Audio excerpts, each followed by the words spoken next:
Assalamualaikum warahmatullahi wabarakatuh. Puji dan syukur kehadirat Allah Subhanahu wa taala. Karena atas rahmat dan karunia-Nya kami dapat menyelesaikan dan mempresentasikan video ini dengan baik. Nah, pertama-tama perkenalkan, kami dari kelompok yang beranggotakan saya sendiri, Sofwan Ahmad Lubis, dan teman-teman saya Aulia Atika, Hidayatul Alia, dan Aura Monika. Nah, pada kesempatan ini kami akan mempresentasikan materi dengan judul Implementasi Normalisasi Persentase untuk Analisis Korelasi Spearman dan Korelasi Persen pada Data Media Sosial.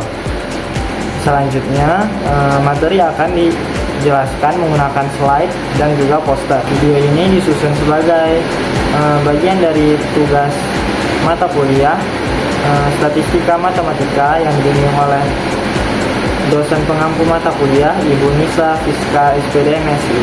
Nah, melalui video ini kami menyampaikan rasa hormat dan terima kasih atas bimbingan serta arahan yang telah diberikan selama proses pembelajaran. Baik, saya Hidayatul Alia akan menjelaskan penjelasan dari bab 1 dan bab 2, di mana pada bab 1 akan dibahas latar belakang, rumusan masalah, tujuan dan manfaat penelitian. Latar belakang. Perkembangan teknologi dan media sosial telah mengubah pola komunikasi kita, termasuk di kalangan mahasiswa. Media sosial memudahkan kita untuk mengakses berbagai informasi, namun itu juga dapat berdampak negatif jika digunakan secara berlebihan, seperti kecanduan dan penurunan produktivitas akademik. Nah, penelitian ini dilakukan untuk menganalisis dampak tersebut secara empiris. Berdasarkan latar belakang tersebut, maka rumusan masalahnya adalah apakah terdapat hubungan yang signifikan antara penggunaan media sosial dengan tingkat produktivitas akademik mahasiswa agribisnis di Universitas Sultan Ageng Tirtayasa. Maksud dan tujuan dari penelitian ini yaitu menganalisis hubungan antara penggunaan media sosial dan produktivitas akademik mahasiswa agribisnis menggunakan uji korelasi Spearman. Dan manfaat penelitiannya itu adalah yang pertama, memberikan gambaran empiris mengenai dampak media sosial terhadap produktivitas akademik. Dan yang kedua itu adalah menjadi bahan pertimbangan bagi mahasiswa dalam mengelola penggunaan media sosial. Lanjut ke bab 2, tinjauan keperpustakaan. Pada bab ini akan dibahas 3 konsep. Konsep yang pertama itu media sosial, yang merupakan platform online yang memungkinkan pengguna berinteraksi, berbagi, dan menciptakan konten. Jika penggunaan yang berlebihan ini dapat mengganggu konsentrasi belajar mahasiswa. Konsep yang kedua itu produktivitas akademik, di mana pada konsep ini dibahas hasil belajar mahasiswa yang diukur melalui penyelesaian tugas, keaktifan di kelas, dan pencapaian nilai seperti IPK. Konsep yang ketiga tuh membahas korelasi Spearman, yang merupakan adalah mengukur hubungan antara dua variabel ordinal dan normal yang mana koefisiennya berkisar dari -1 hingga +1. Baik, selanjutnya untuk bab 3 akan saya jelaskan, yaitu metode penelitian. Di sini tempat dan waktu dilakukan penelitian ini yaitu di Universitas Sultan Ageng Tirtayasa pada November 2023 selama 1 hari. Untuk metode sampelnya yaitu diambil populasi mahasiswa agribisnis sebanyak 33 responden dengan teknik pengambilannya itu simple random sampling atau pengambilan secara random. Untuk metode analisis yang dilakukan itu yaitu uji korelasi Spearman, uji hipotesis dengan tingkat signifikan 5% atau 0,05. Untuk metode analisis yang pertama yaitu uji korelasi Spearman, di sini digunakan rumus RS sama dengan 1 dikurang 6 sigma D kuadrat dibagi N dikali N kuadrat dikurang 1, di mana RS-nya itu adalah nilai korelasi Spearman, D itu selisih antara X dan Y, dan N adalah jumlah pasangan data. Untuk metode analisis yang kedua yaitu digunakan uji hipotesis, yaitu ada 2 hipotesis yang diambil yaitu H0 dan H1, di mana H0 itu tidak ada hubungan yang signifikan antara penggunaan media sosial dan produktivitas akademik, dan H1 ada hubungan yang signifikan antara penggunaan media sosial dan produktivitas akademik. Baik, selanjutnya saya akan menjelaskan bab 4 tentang hasil dan kesimpulan. Penelitian pada artikel ini dikumpulkan data dari 33 responden mahasiswa agribisnis Untirta dengan mengambil sampel acak. Data yang dikumpulkan meliputi lama penggunaan media sosial per hari dalam 1 jam, serta tingkat ketepatan mahasiswa dalam menyelesaikan tugas yang dinyatakan dalam bentuk persentase. Lalu selanjutnya, hasil penelitian pada artikel digunakan uji korelasi Spearman. Dengan perhitungan dari 33 responden diperoleh nilai sigma D kuadrat sama dengan 4952,25. Berdasarkan hasil perhitungan diperoleh nilai koefisien korelasi Spearman sebesar 0,069 dan nilai R tabel pada taraf signifikasi 5% sebesar 0. Karena nilai RS lebih kecil dari R tabel, maka H0 diterima, yang artinya tidak terdapat hubungan yang signifikan antara penggunaan media sosial dan produktivitas akademik mahasiswa. Selanjutnya ada kesimpulan dan saran pada artikel yang akan kami bedah. Kesimpulan di sini, dari hasil ini dapat disimpulkan bahwa tingginya penggunaan media sosial tidak secara langsung mempengaruhi produktivitas akademik mahasiswa. Media sosial dapat digunakan secara seimbang dan bahkan berpotensi memberikan dampak positif jika dimanfaatkan dengan baik.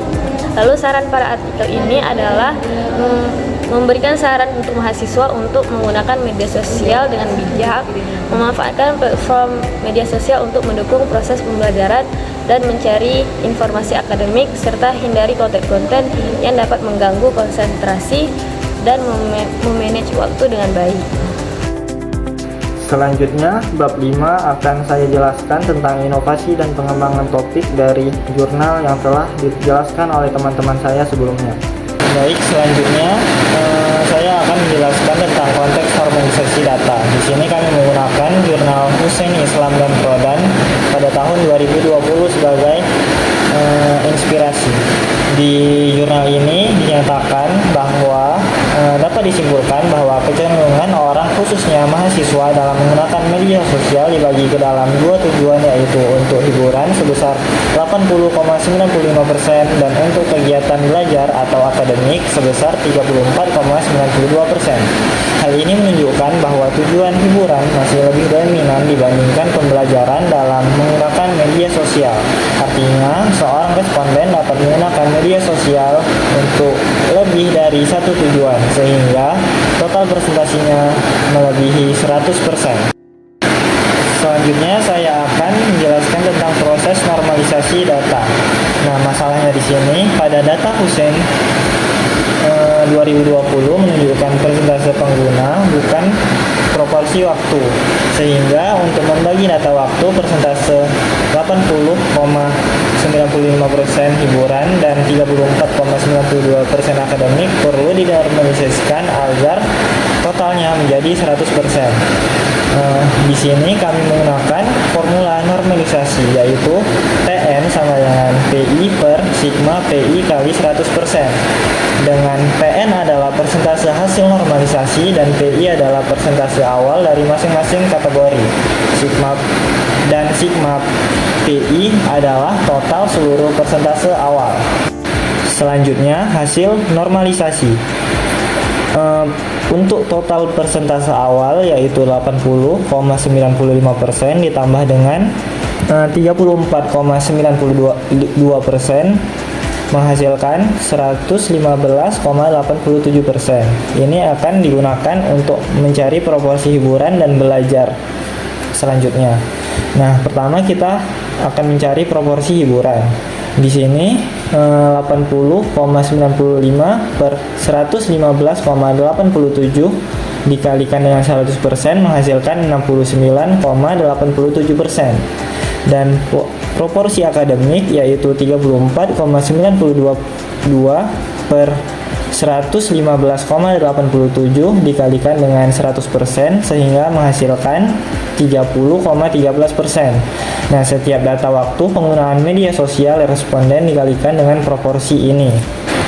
Dengan ini, setiap data atau waktu penggunaan media sosial dalam penelitian ini dapat dibagi secara proporsional untuk menggambarkan estimasi waktu yang digunakan responden untuk hiburan dan pembelajaran.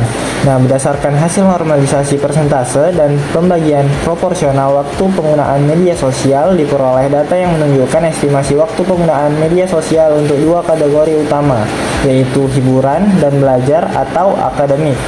Hasil perhitungan tersebut disajikan pada tabel X. Di sini kami menggunakan X1 dan X2.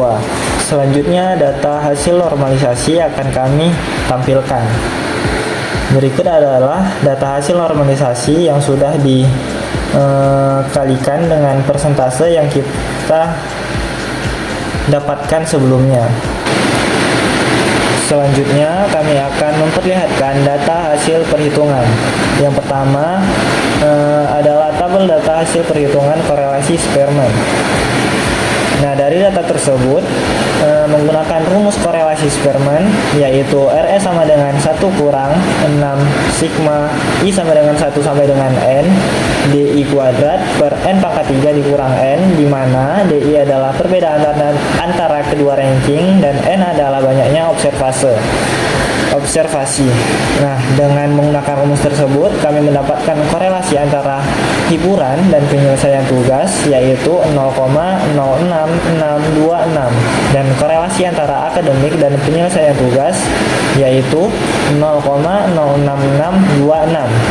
Nah, selanjutnya menggunakan rumus korelasi percent product moment, yaitu RXY sama dengan N sigma XY dikurang sigma X dikali sigma Y per akar dari N sigma X kuadrat dikurang dengan sigma X dikuadratkan dikali dengan akar N sigma Y dikurang dengan sigma Y dikuadratkan.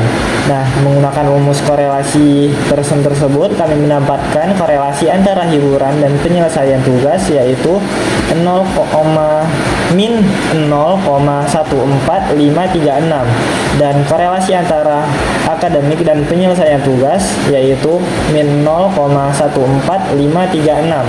Selanjutnya, interpretasi hasil. Nah, hasil menunjukkan bahwa nilai korelasi 1. Tidak terdapat hubungan yang kuat antara penggunaan media sosial, baik hiburan maupun akademik, dengan ketepatan mahasiswa menyelesaikan tugas. Yang kedua, ada perbedaan hasil Spearman dan Pearson terjadi karena data tidak terdistribusi normal. Hubungan tidak bersifat linear. Pearson sensitif terhadap outlier, sedangkan Spearman tidak. Nah, ada beberapa catatan penting, yaitu meskipun penggunaan media sosial untuk hiburan dominan, hal ini tidak terbukti karena statistik berdampak signifikan pada kedisiplinan tugas kuliah. Selanjutnya, kesimpulan. Nah, penggunaan media sosial baik untuk hiburan maupun akademik tidak menunjukkan pengaruh signifikan terhadap ketepatan mahasiswa menyelesaikan tugas kuliah. Yang kedua, ada hasil korelasi positif lemah, mau itu Spearman, dan negatif lemah, yaitu Pearson, menandakan bahwa hubungan antara variabel sangat rendah. Yang ketiga, normalisasi data memungkinkan analisis yang lebih proporsional berdasarkan kecenderungan tujuan penggunaan media sosial. Berikut adalah tampilan poster dari kelompok kami. Poster ini menampilkan inovasi dan pengembangan dari bab 5 sebelumnya yang dijelaskan oleh Safwan, yaitu pemisahan penggunaan media sosial berdasarkan tujuan penggunaannya menjadi media sosial untuk hiburan dan media sosial untuk kegiatan akademik. Pemisahan ini dilakukan karena penelitian sebelumnya masih terlihat penggunaan media sosial dijadikan satu variabel yang utuh. Data persentase tujuan penggunaan yang diperoleh dari penelitian Hossein dan kawan-kawan pada tahun 2020 tidak langsung menunjukkan pembagian waktu, sehingga dilakukan proses normalisasi agar total persentase menjadi 100% dan dapat digunakan secara proporsional. Jadi, hasil normalisasi tersebut digunakan untuk mengestimasi pembagian waktu penggunaan media sosial responden ke dalam dua kategori, yaitu hiburan dan akademik. Data hasil pengembangan ini kemudian dianalisis menggunakan korelasi Spearman dan Person untuk melihat hubungan masing-masing tujuan penggunaan dengan ketepatan penyelesaian tugas kuliah. Hasil analisis menunjukkan bahwa baik penggunaan media sosial untuk hiburan maupun akademik tidak memiliki hubungan yang signifikan dengan ketepatan penyelesaian tugas. Sehingga dapat disimpulkan bahwa durasi penggunaan media sosial bukan faktor utama, melainkan pengelolaan waktu dan tujuan penggunaannya.